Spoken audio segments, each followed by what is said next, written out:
hardest place to be is where you are. Because we never want to be there. I mean, think about it.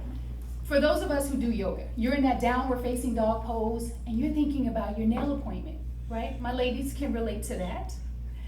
Or maybe you have a 6-month stint on a naval ship and you're thinking about, I cannot wait to test drive this 2017 Mercedes-Benz. Or possibly you're hanging out at the DMV. You're waiting for your number to be called and you're thinking about, oh, I cannot wait to get to this massage tonight. We simply have a hard time being where we are because oftentimes we want to be someplace else. By show of hands, how many of you in this room have ever wanted to be someplace else?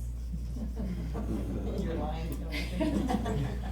Thank you for your honesty. Now, I know none of us in this room in this moment would rather be any place other than our Toastmaster club meeting because we have such a beautiful cohesiveness between ourselves, yes? I have a friend. I've known this young man for 20-something years. He calls me last week. He starts the conversation with, Sophie, how are things going for you in Orlando? But really, the subtext of the question was, girl, are you ready to get back to California?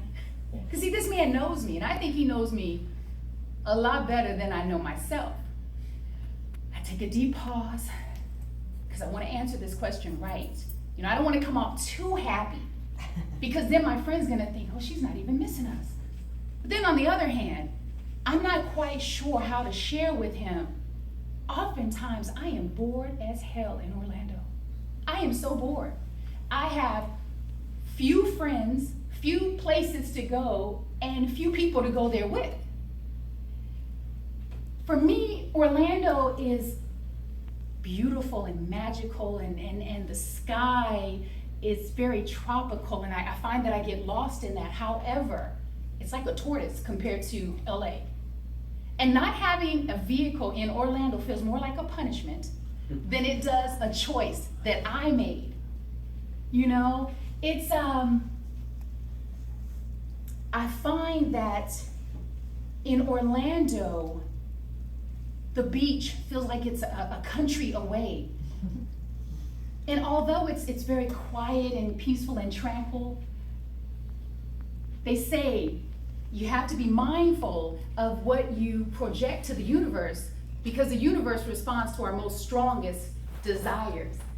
Now, I'm not up here to write, produce, perform, and star in my own pity party. That's not what I'm here to do.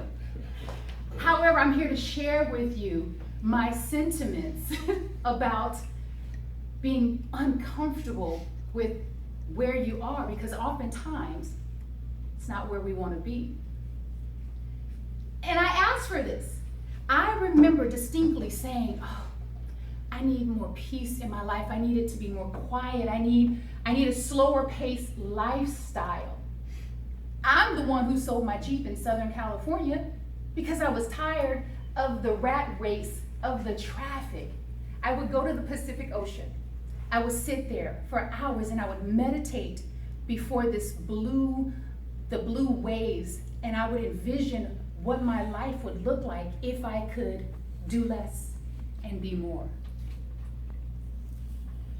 I remember saying, I don't want to work. Imagine that. I want to take off and I want to focus 99% of my time on my dream of empowering and inspiring and uplifting the masses so that they know that they too can be what they want to be, so that they could be the change in their community, in themselves, and in the world. Oftentimes, I find myself being so uncomfortable with where I am. My mind drifts to places that I've been before, places like London and Scotland and Belgium, places like Amsterdam. And then I envision myself traveling to other places so that I could run, pray, and affirm health and happiness for other people in places like Guam, Cuba, Africa. And then I realize I can't be where I am and where I want to be at the same time. It's not humanly possible for us to occupy two spaces at the same time. It's just not possible. And I believe that oftentimes we're forced to be still, because in the stillness is where the lesson and the blessing is. I lovingly encourage you in this moment to take inventory of your own life and ask yourself two small questions. Am I being or doing? The second question to ask yourself is, what do I want to be, do, and have?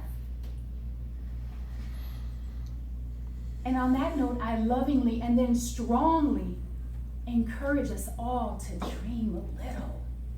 No, you know what? I want you to dream a lot and allow your mind to take your body where it wants to go. But be careful of what you ask for, because you just might get it. Thank you.